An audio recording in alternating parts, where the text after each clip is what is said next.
متنازع قانون CAA citizen amendment act پر فوری روک لگانے سے سپریم کورٹ کا انکار۔ سپریم کورٹ نے منگل کو شہریت ترمیم قانون سٹیزن امینڈمنٹ ایکٹ کے نفاذ پر روک لگانے سے انکار کر دیا۔ عدالت نے اس معاملے پر جواب داخل کرنے کے لیے مرکزی حکومت کو 3 ہفتوں کا وقت دیا۔ اب اس معاملے پر آئندہ سماعت 8 اپریل 2024 کو ہوگی۔ واضح ہے کہ گزشتہ ہفتے مودی حکومت نے ملک بھر میں متنازع قانون CAA کو نافذ کیا تھا۔ اس متنازع قانون کو چیلنج کرتے ہوئے 237 عرضیاں سپریم کورٹ میں داخل کی گئی تھی، جس پر سپریم کورٹ نے آج سماعت کر کے CAA سٹیزن امینڈمنٹ ایکٹ پر فوری طور پر روک لگانے سے انکار کر دیا۔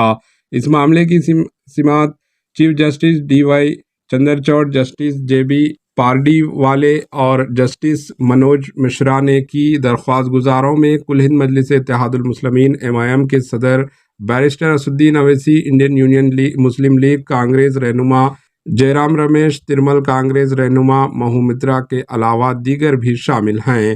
Bureau report AHN news.